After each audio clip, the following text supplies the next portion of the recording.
आप सभी को नमस्कार। प्रद्युम्न क्लासेस में आप सभी का स्वागत है।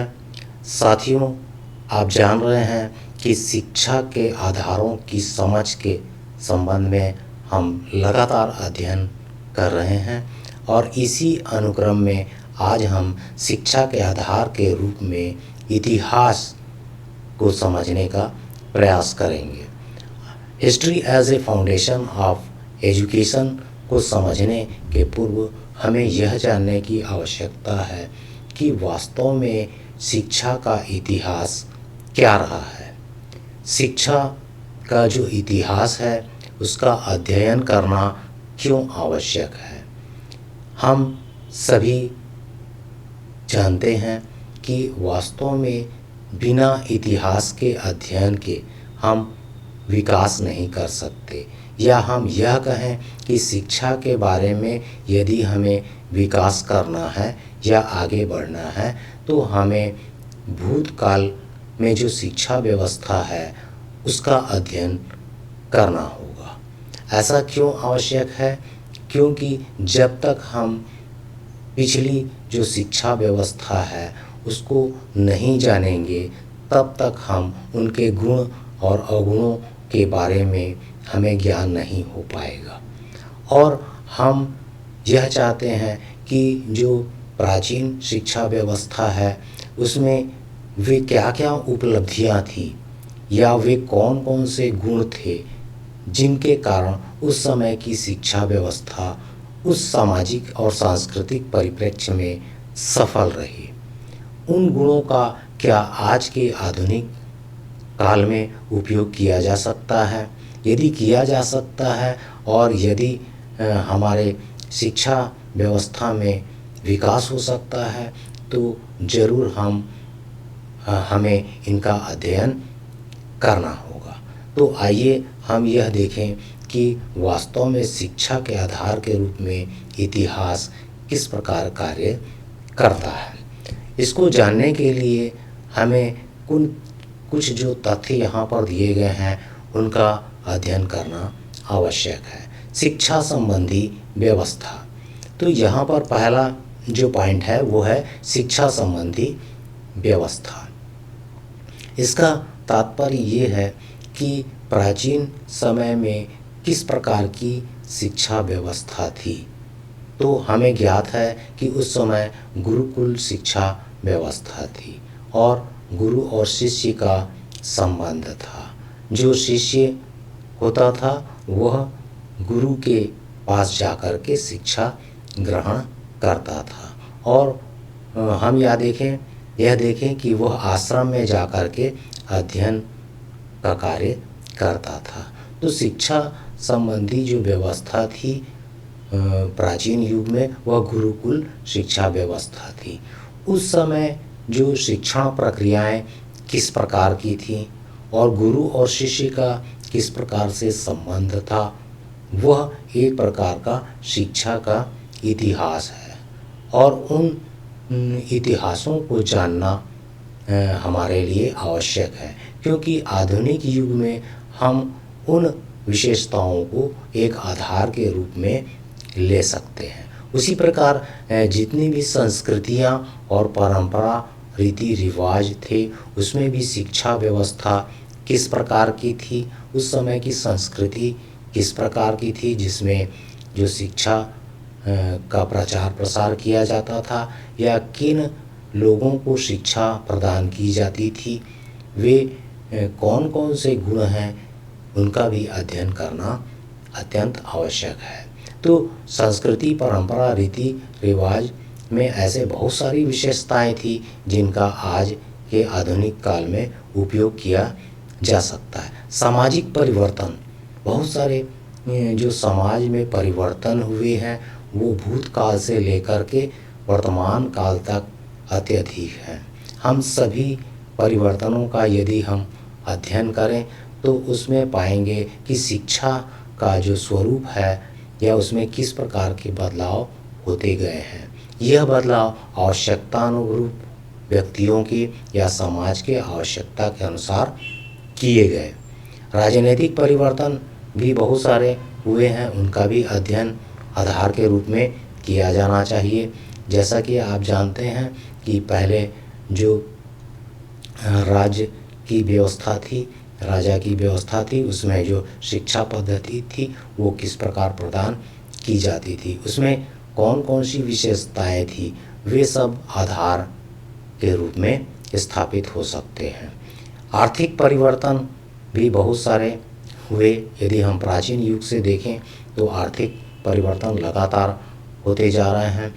उस समय जो शिक्षा व्यवस्था थी, आर्थिक परिस्थिति के कारण बहुत लोगों तक नहीं पहुंच पाती थी, लेकिन यदि हम आज के युग में देखें तो सब तक शिक्षा की पहुंच है। लेकिन विषम परिस्थितियों में भी किस प्रकार की शिक्षा व्यवस्था का संचालन होता था, यह जानना हमारे लिए अत्यंत आवश्यक है। उसी प्रकार आवागमन के भी साधन नहीं थे, और फिर भी शिक्षा की पहुंच किस प्रकार से थी, और आवागमन के कारण शिक्षा किस प्रकार से प्रभावित होती थी, उनका भी अध्ययन करना अत्यंत आवश्यकता है। तो इस प्रकार हम देख सकते हैं कि बहुत सारे ऐसे आधार हैं जिनका हम अध्ययन यदि करते हैं तो आज के परिप्रेक्ष्य के अनुसार हम शिक्षा में परिवर्तन या बदलाव ला सकते हैं, और अत्यधिक विकसित रूप में हम शिक्षा व्यवस्था को देख सकते हैं। विभिन्न प्रकार के जो विचारधाराएं थी, या हम कहेंगे कि चिंतन प्रक्रियाएं थी, वह भी उसमें भी बहुत सारी भिन्नताएं थी। प्रत्येक जो व्यक्ति या हम कहें कि संस्कृति या समाज के अनुसार जो शिक्षा के प्रति जो चिंतन हुए हैं, उनका भी हम आधार के रूप में अध्ययन कर सकते हैं। तो इस प्रकार हम देखें कि जो प्राचीन शिक्षा व्यवस्था है, उसके इतिहास के अध्ययन के फलस्वरूप हम समय समय पर शिक्षा में बदलाव करते गए हैं, और आज की जो स्थिति है, शिक्षा व्यवस्था है, वह हम यह माने कि बहुत सारे प्रयासों का प्रतिफल है। आइए कुछ और तथ्यों का अध्ययन करें। शैक्षिक गतिविधियों के बारे में यदि हम चर्चा करें तो जो गुरुकुल में किस प्रकार के शिक्षण पद्धति थी, कौन कौन सी गतिविधियां आयोजित की जाती थीं शिक्षा संबंधी, जिसमें शिष्यों को सीखने के लिए प्रेरित किया जाता था या वातावरण उत्पन्न किया जाता था, उस अनुकूल परिस्थिति में वे विद्यार्थी किस प्रकार से शिक्षा ग्रहण करते थे। तो ये बहुत ही महत्वपूर्ण है, और अध्ययन की दृष्टि से यदि हम देखें तो यह वर्तमान शिक्षा का आधार बनता है। उसी प्रकार प्राचीन शिक्षा व्यवस्था के बारे में हमने आप लोगों को बताया था कि किस प्रकार से गुरुकुल शिक्षा व्यवस्था है, और उसके कौन कौन से गुण हैं, जैसे आध्यात्मिक जो पक्ष हैं, क्या उसका समावेश हम आज वर्तमान युग में कर सकते हैं। उस समय के जो मूल्य हैं, उनका निर्धारण क्या आज हम कर सकते हैं। तो इस प्रकार यह आधार के रूप में लिया जा सकता है। पुरानी शैक्षिक नीतियाँ के बारे में बात करें, यदि प्राचीन में भी बहुत सारी नीतियाँ, शिक्षा की नीतियाँ बनी हुई थीं, उनका भी अध्ययन करना अत्यंत आवश्यक है। और हम यह देखें कि आधुनिक काल में भी, जैसे आप देखेंगे कि 1948-49 में राधाकृष्णन आयोग जो बना था, वो भी शिक्षा में उसमें बहुत सारे बदलाव लाए गए। उसी प्रकार 1964 में कोठारी कमीशन है, उसमें शिक्षा के प्रति बहुत सारे बदलाव लाए गए। राष्ट्रीय शिक्षा नीति के तहत यदि हम देखें तो 1968 में जो राष्ट्रीय शिक्षा नीति बनी थी, और अभी की राष्ट्रीय शिक्षा नीति में देखें तो उसमें बहुत सारे विशेषताओं का समावेश किया गया है। फिर 1986 का यदि हम राष्ट्रीय शिक्षा नीति देखें तो उसमें भी आवश्यकता अनुसार बहुत सारे बदलाव किए गए हैं। और अभी हम 1986 में जो संशोधन हुए थे उसका भी अध्ययन करें, या फिर हम ये देखें कि राष्ट्रीय पाठ्यचर्या के तहत हम अध्ययन करें तो उसमें भी बहुत सारे समय के रहते हुए बदलाव हुए हैं। तो 2020 में देखें यदि हम राष्ट्रीय शिक्षा नीति, तो उसमें पुरानी जो संस्कृति है या आध्यात्मिक जो परिवेश है उसका आज के युग में समावेश किया गया है। हम फिर से पुराने जो हमारी शिक्षा पद्धति थी उसको लागू करने के लिए या उसको अपनाने के लिए हम अभी तैयार हैं। शिक्षक छात्र संबंध का तात्पर्य ये है कि पुराने युग में जो शिक्षक और छात्र का क्या संबंध था, किस प्रकार उनमें शिक्षण पद्धतियाँ थी, किस प्रकार जो शिक्षक थे वो शिक्षा का प्रचार प्रसार करते थे और छात्र शिक्षा को ग्रहण करते थे। वे सारी प्रविधियाँ या हम कहें विधियाँ बहुत उपयोगी हैं और उनमें हम रिसर्च करके या चिंतन करके आज के युग के लिए शिक्षा में बदलाव ला सकते हैं। बहुत सारी जो उपलब्धियां हैं वह भी हम उनका भी प्रयोग कर सकते हैं। एक आधार के रूप में इन तथ्यों को लिया जा सकता है। शिक्षा पाठ्यचर्या के बारे में यदि हम चर्चा करें कि शिक्षकों के लिए पाठ्यचर्या के तहत क्या होना चाहिए, शिक्षकों का क्या उत्तरदायित्व है, वो किस प्रकार की पाठ्य योजना बनाए, प्राचीन युग में किस प्रकार के पाठ्य योजनाएँ बनाते थे या फिर उनकी शिक्षण पद्धति किस प्रकार की थी, वे कौन से वातावरण में शिक्षा का प्रचार प्रसार करते थे या शिष्यों तक कैसे पहुंचाते थे, यह सब अध्ययन करने की आवश्यकता है।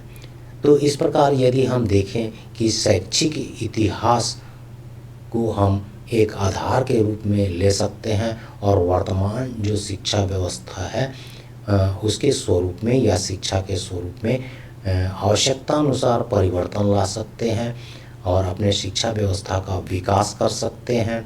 अत्याधुनिक जो शिक्षा पद्धति है, जैसे हम देखें कि पुराने युग में मौखिक व्यवस्था थी, लेकिन यदि हम आज देखें तो इलेक्ट्रॉनिक मीडिया के माध्यम से भी शिक्षा व्यवस्था की जाती है और घर पहुंच भी शिक्षा व्यवस्था की जाती है।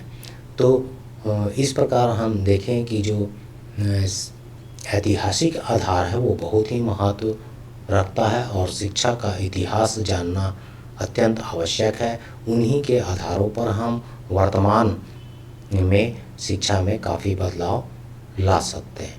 तो साथियों, यह वीडियो मैं लगातार आप लोगों के लिए बनाते जा रहा हूं। आप इसका भरपूर उपयोग कीजिए और अपनी परीक्षा की तैयारी कीजिए। आप सभी को नमस्कार और धन्यवाद।